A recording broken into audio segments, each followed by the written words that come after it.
Hello students, welcome here to Bende education science and mathematics tutorials. आपल्याला या चॅनलवरती science आणि मॅथमॅटिक्स अतिशय साध्या सोप्या पद्धतीने शिकवण्यात येतं. सो चॅनलला सबस्क्राईब करा, बेल आयकॉनचे बटन दाबा आणि व्हिडिओ आवडला तर लाईक आणि शेअर करायला विसरू नका. चला तर मग व्हिडिओला सुरुवात. Science and technology part 1 standard 10चा हीट जो लेसन आहे त्याचे आपण न्यूमरिकल्स या व्हिडिओमध्ये घेतोय. आणि यापूर्वी मी हीटचं जे सिलेबस आहे ते प्रिव्हियस व्हिडिओजमध्ये मी कंप्लीट केलेलं आहे. ते व्हिडिओ तुम्ही नक्की पहा, म्हणजे तुम्हाला हे जे प्रॉब्लेम्स आहे हे तुम्हाला चांगल्या पद्धतीने कळतील. आणि व्हिडिओ शेवटपर्यंत पहा, म्हणजे तुम्हाला सगळे प्रॉब्लेम्स कळतील आणि पुन्हा ते वारंवार सोडवून बघा, म्हणजे तुम्हाला ते येतील. पहिला प्रॉब्लेम दिलेला आहे, equal heat is given to two objects A and B of mass 1 gram. म्हणजेच काय, दोन ऑब्जेक्ट्स आहे ए आणि बी, दोघांचेही मास 1 ग्रॅम आहे आणि त्यांना इक्वल हीट देण्यात आलेली आहे. Temperature of A is increased by 3 degree Celsius and B by 5 degree Celsius. Heat दिल्यानंतर टेम्परेचर वाढतंच, तर एचं टेम्परेचर वाढेल 3 डिग्री सेल्सिअसनी आणि बीचं टेम्परेचर वाढलंय 5 डिग्री सेल्सिअसनी. Which object has more specific heat and by what factor हे आपल्याला कॅल्क्युलेट करायचं आहे. तर मग आता आपण सॉल्व करायला सुरुवात करूया. सोल्युशन फॉर ऑब्जेक्ट ए, म्हणजे मी गिव्हन आधी लिहून घेतलाय की ए ऑब्जेक्ट जो आहे त्याबद्दल काय काय माहिती दिलेली आपल्याला. Mass is M A is equal to 1 gram, त्याचं मास 1 ग्रॅम आहे. स्पेसिफिक हीट स्मॉल सी नी डिनोट करतात. So specific heat of A is C A and delta T A. Delta T A means change in the temperature, rise in temperature और fall in temperature जे काही असेल, म्हणजे initial temperature आणि final temperature मधला difference, it is delta T. So A object साठी आहे म्हणून delta T A, it is 3 degree Celsius. ठीक आहे. आता बीचं बघूया. For object B, mass is M B, that is 1 gram, then specific heat is C B and delta T B is 5 degree Celsius. या ठिकाणी दिलंय तुम्हाला की बीचं टेम्परेचर 5 डिग्री सेल्सिअसने इन्क्रीज झालंय. So delta T is equal to 5 degree Celsius. मग पुढे बघा, Q is equal to Q A is equal to Q B. म्हणजेच काय, तर जी हीट दिल्या गेली आहे या ठिकाणी दिलेली हीट क्यू असते, मग Q is equal to Q A. म्हणजे क्यू ए म्हणजे ए ऑब्जेक्टला पण तेवढीच हीट दिली, बी ऑब्जेक्टला पण तेवढीच हीट दिली आहे, इक्वल हीट दिलेली आहे. So Q is equal to Q A is equal to Q B. आपण यापूर्वीच्या व्हिडिओजमध्ये हे शिकलेलो आहे की Q is equal to M C delta T. हा फॉर्म्युला तुम्ही पक्का लक्षात ठेवाल, M C delta T. Q is equal to M C delta T. Okay. So या ठिकाणी बघा, Q A is equal to Q B. म्हणजेच काय, M A into C A into delta T A. क्यूचा फॉर्म्युला आहे M C delta T. मग Q A is equal to ही या सगळ्या एच्या व्हॅल्यू पुट करायच्या. M A into C A into delta T A is equal to M B into C B into delta T B. ठीक आहे. मग आता याच्या व्हॅल्यू पुट करूया. M A is equal to 1, then specific heat is C A आणि change in temperature is delta T A is equal to 3 degree Celsius. So here it is 3 degree Celsius. It is equal to mass of B, mass of B is 1, C B आपल्याला माहिती नाही आहे, आणि delta T B means 5 degree Celsius, change in the temperature is 5 degree Celsius. मग या ठिकाणी बघा, पुढे सॉल्व केलेलं आहे की C A upon C B is equal to 5/3. असं का केलं, 1 into C A is C A, म्हणून हे सी ए इथे ॲज इट इज लिहिलेले आहे. हा 3 डिग्री सेल्सिअस मी इकडे राईटला आणला. राईटला आणल्यामुळे 3 खाली गेले, बरोबर आहे, डिनॉमिनेटर मध्ये गेले. 1 into C B is C B, आणि हे सी बी जे आहे हे सी बी लेफ्टला आल्यामुळे C A upon C B झालं. या ठिकाणी C A upon C B is equal to 5 degree Celsius upon 3 degree Celsius, बरोबर आहे. Therefore C A upon C B is equal to 5/3. आता सी एच्या समोर 5 आलेले आहेत, सी बीच्या समोर 3 आलेले आहेत. So specific heat of A is more than that of the B. आणि बाय विच फॅक्टर, तर C A upon C B is 5/3. समजलाय तुम्हाला नीट. हा फॉर्म्युला फक्त लक्षात ठेवाल, Q A is equal to Q B, M A C A delta T A is equal to M A M B C B delta T B, आणि value put करायच्या आणि त्याला सॉल्व करायचं. व्हिडिओ पॉज कराल, पुन्हा बघाल आणि नंतर मग प्रॉब्लेम समजून घ्याल. Second problem, Liquid ammonia is used in the ice factory for making ice from water. Okay, पाण्यापासून आईस बनवायचं आहे आईस फॅक्टरीमध्ये आणि तिथे लिक्विड अमोनियाचा वापर करतात. If water at 20 degree Celsius is to be converted into 2 kg ice at 0 degree Celsius. वॉटरचं टेम्परेचर किती आहे? Initial temperature it is 20 degree Celsius. आणि आईस किती बनवला? 2 kg बनवला. त्याचं टेम्परेचर किती? 0 degree. How many grams of ammonia are to be इव्हॅपोरेटेड.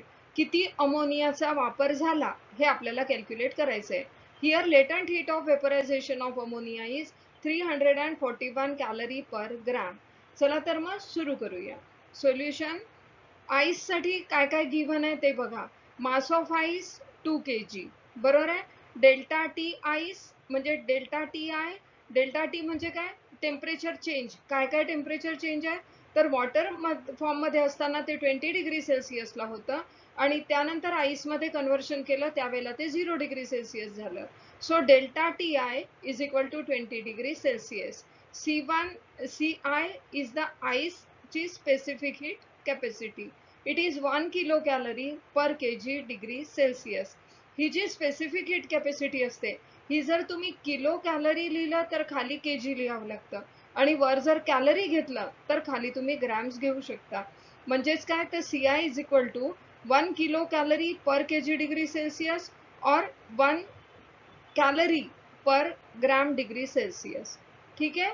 पुढे लेटंट हीट. आईसची लेटंट हीट दिली आहे 80 किलो कॅलरी पर kg. आता अमोनियासाठी काय काय गिव्हन आहे ते बघूया. मास ऑफ अमोनिया कॅल्क्युलेट करायचंय. किती अमोनियाचं इव्हॅपोरेशन झालं हे आपल्याला या ठिकाणी कॅल्क्युलेट करायचंय. लेटंट हीट ऑफ वेपोरायझेशन दिली आहे 341 किलो कॅलरी पर kg. ठीक आहे. पुढे बघूया. Q1 म्हणजे हीट लॉस्ट बाय वॉटर. वॉटरचं टेम्परेचर पूर्वी 20 डिग्री सेल्सिअस होतं आणि आईस मध्ये कन्वर्शन झाल्यानंतर 0 डिग्री सेल्सिअस झालं. म्हणजेच काय? तर इथे लॉस ऑफ हीट आहे. म्हणून heat lost by water is equal to mass into specific heat into delta T1 plus या ठिकाणी लेटंट हीट. लेटंट हीटचा वापर का केलाय? कारण इथे चेंज इन द स्टेट आहे.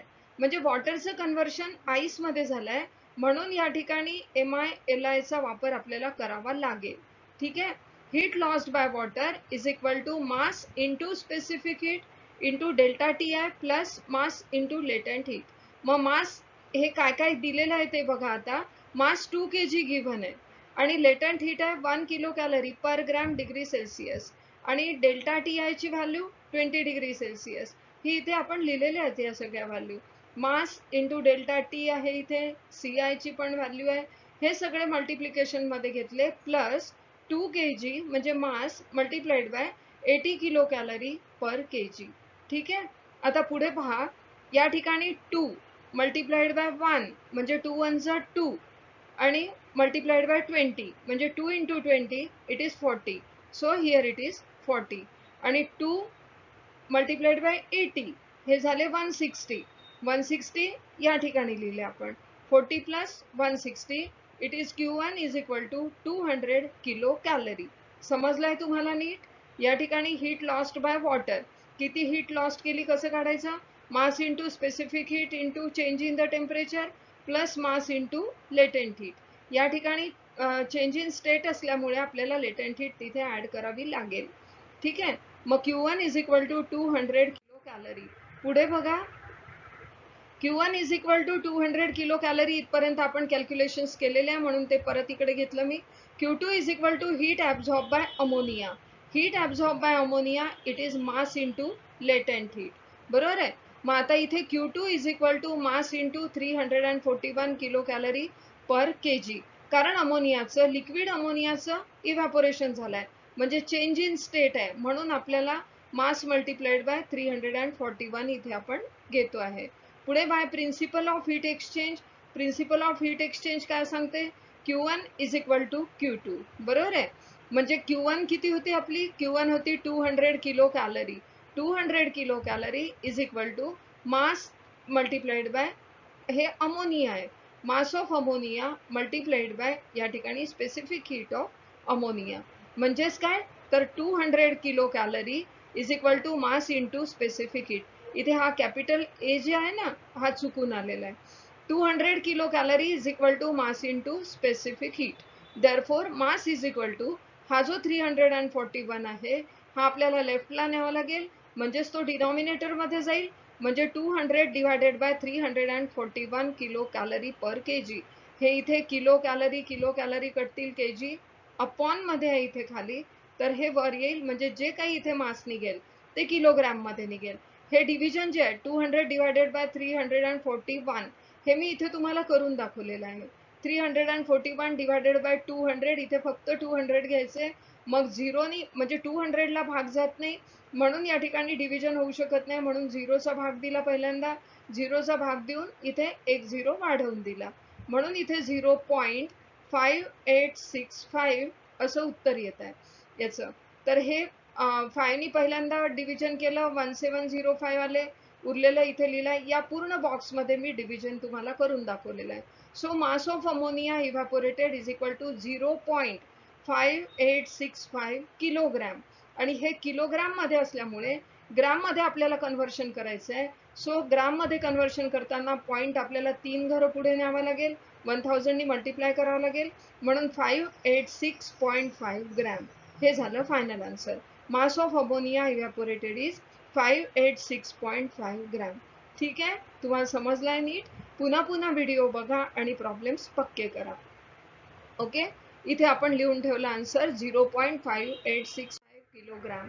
बाकी आपल्या चॅनलवरती कुठल्या कुठले लेसन्स आपण कंप्लीट केलेले आहेत हे सगळं तुम्हाला या ठिकाणी प्लेलिस्ट मध्ये दाखवलेली आहे. चॅनलला सबस्क्राईब करा, बेल आयकॉनचं बटन दाबा आणि व्हिडिओ पुन्हा पुन्हा बघा, जेणेकरून तुमचे प्रॉब्लेम्स जे आहेत ते क्लिअर होतील. ठीक आहे, thank you so much, wish you all the best. पुन्हा भेटूया थर्ड आणि फोर्थ प्रॉब्लेम घेऊन नेक्स्ट व्हिडिओमध्ये.